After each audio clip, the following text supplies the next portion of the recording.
You hug them. This is going to sound strange, but hugging is one of the most stressful things you can do to most dogs. Humans hug to show love. It's part of our nature. But dogs aren't primates. Hugging doesn't exist in their body language. A paw placed over another dog's back is dominance, not affection. A study published in Psychology Today analyzed over 250 photographs of people hugging their dogs. In 81% of cases, the dogs showed clear signs of stress: averted gaze, flattened ears, lip licking, tense body. Your dog tolerates your hugs because they love you. But tolerating isn't the same as wanting. Instead, get down to their level. Scratch behind their ears. Let them lean into you on their own terms. When they choose the contact themselves, that's real closeness. 1. You hug them. This is going to sound strange, but hugging is one of the most stressful things you can do to most dogs. Humans hug to show love. It's part of our nature. But dogs aren't primates. Hugging doesn't exist in their body language. A paw placed over another dog's back is dominance, not affection. A study published in Psychology Today analyzed over 250 photographs of people hugging their dogs. In 81% of cases, the dogs showed clear signs of stress: averted gaze, flattened ears, lip licking, tense body. Your dog tolerates your hugs because they love you. But tolerating isn't the same as wanting. Instead, get down to their level. Scratch behind their ears. Let them lean into you on their own terms. When they choose the contact themselves, that's real closeness. 2. You look them directly in the eyes. You look at your dog with love. They see a challenge. In the dog world, a prolonged direct stare is a threat. It's the language of dominance. Even between familiar dogs, a long, unbroken gaze means, "I'm ready for conflict." When you stare at an unfamiliar dog, they look away because they don't want confrontation. When you do it to your own dog, they endure it because they trust you. But inside, they're tense. The exception is a slow, soft blink. That's an entirely different signal. It's the language of calm and safety. Look at your dog, blink slowly, and watch them visibly relax. One gesture, the complete opposite in meaning. 3. You punish them after the fact. You come home. There's a destroyed pillow on the floor. You frown. You use a stern voice. You point at the mess. And your dog looks up at you with that guilty face. Ears back, tail down, body low. You think, they know what they did. But they don't. Dogs cannot connect punishment to an action that happened more than about 2 minutes ago. The guilty look isn't an admission of wrongdoing.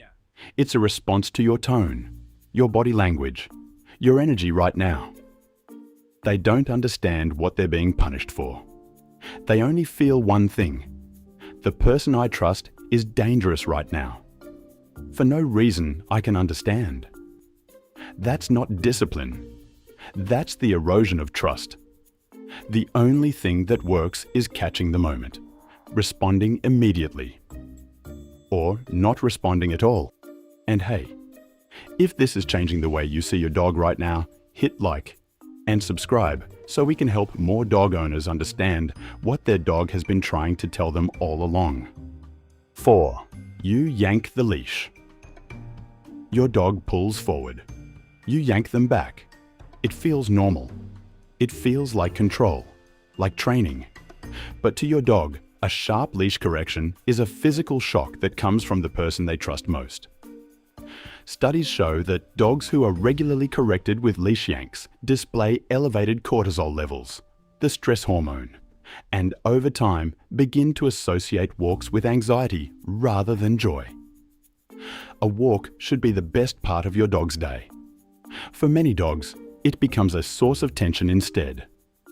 The alternative: stop moving when your dog pulls. Wait. Move again only when the leash goes slack. It takes patience. But it builds trust instead of breaking it. 5. You ignore their signals. Your dog is talking to you constantly. They lick their nose. They're anxious. They yawn. They're stressed. They look away. They're asking for space. They freeze. They're at their limit. These are called calming signals. They were first documented by Norwegian dog behaviorist Turid Rugas after decades of observation. Dogs use them to say, "I'm uncomfortable, please stop." Most owners don't see them, or they see them and continue anyway. And the dog understands. My words don't matter. I'm not being heard. When you start noticing these signals and responding to them, your dog will feel something very few dogs ever truly feel: that they are heard. 6. You force them to interact. A guest arrives. You want to show how friendly your dog is. You call them over. They don't come. You carry them to the guest. The guest reaches out to pet them. The dog turns away. You hold them still. In that moment, you've broken one of the most fundamental rules of trust. Your dog said no. You didn't listen. Forced social interaction is one of the leading causes of anxiety in dogs, especially in dogs who have been through trauma or who simply have a quiet, cautious nature. Let your dog decide when to approach strangers. That's not spoiling them. That's respecting their boundaries. The same way you deserve yours to be respected. Your dog doesn't hold it against you. They can't. Every morning they wake up and choose you again. Trust you again. Love you again. Completely, unconditionally. But that doesn't mean they don't feel it. They feel every leash correction, every hug they endured, every signal they sent that went unanswered. They just keep loving you anyway. Now you know. And now you can love them back the same way. Which of these did you recognize in yourself? Write it in the comments and share this with someone who has a dog. It might change something important.